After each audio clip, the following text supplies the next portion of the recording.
Seguro que viendo series como Los Bridgerton, más de una vez nos hemos quedado con la boca abierta, ¿verdad? Esos peinados de la corte son, bueno, espectaculares. Son auténticas obras de arte que parece que desafían la mismísima gravedad. Pues hoy vamos a meternos de lleno a desvelar los secretos que se esconden justo debajo de esas montañas de pelo. Es que, a ver, la pregunta es casi obligada. Estamos hablando de peinados que podían superar los 60 centímetros de altura. 60 centímetros.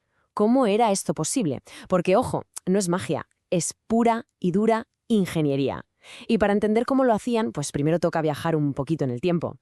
Claro, porque para llegar a entender la locura del siglo XVIII, primero hay que dar un pequeño paso atrás.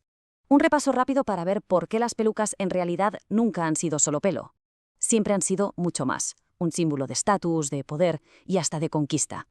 Y es que es fascinante ver cómo evoluciona su función, ¿no? Pensemos, en el antiguo Egipto era algo súper práctico, una solución de higiene para protegerse del calor y de los piojos.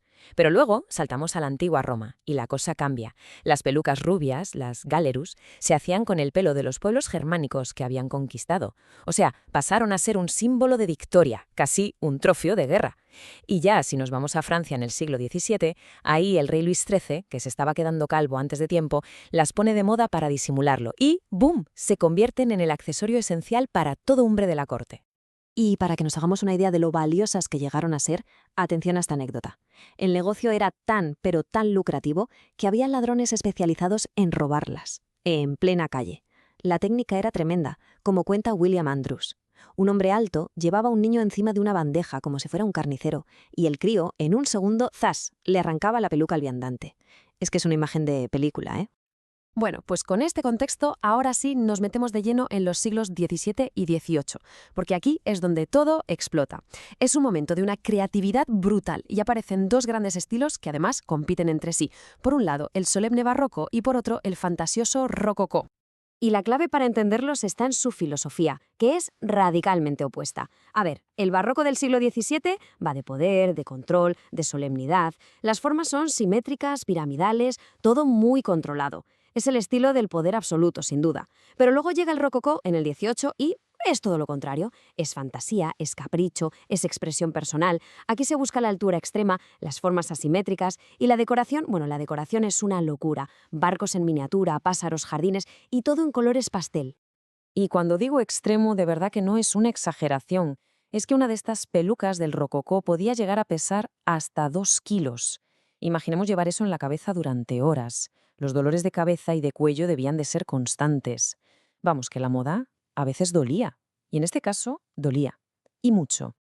Es que las pelucas rococó dejaron de ser un simple adorno para convertirse, literalmente, en un pequeño escenario, una plataforma para contar historias. Se veían cosas alucinantes, barcos en miniatura para celebrar una victoria naval, por ejemplo, o escenas de jardín súper elaboradas, con frutas, con flores, incluso jaulas con pajaritos dentro, o molinos de viento. Era una manera de hablar de la actualidad, de una ópera que te gustaba, o simplemente de contar algo personal. Todo sobre la propia cabeza. Y claro, toda esta fantasía tenía un coste, y menudo coste. Hay un dato que lo dice todo. La condesa de Matiñón le pagaba a su peluquero 24.000 libras al año. ¿El motivo? Pues para que le creara un diseño de peluca nuevo cada día. Es que la cifra es una auténtica barbaridad. Era sin duda el símbolo definitivo de estatus y de riqueza. Así que, con todo esto en mente, el peso, la altura, los adornos, volvemos a la pregunta del principio, la pregunta del millón. ¿Cómo narices construían estas cosas? ¿Cuál era el secreto para que no se viniera todo abajo? Bueno, pues ha llegado el momento de desvelarlo. Y el secreto, la clave de todo, era esto, la jaula de peluca, o wig cage en inglés.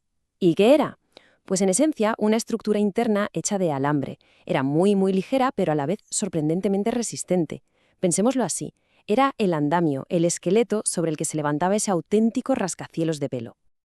Y el proceso de construcción era metódico, pero era genial en su simplicidad. A ver, paso a paso. Primero, se creaba un anillo de alambre a medida de la cabeza. Esa era la base.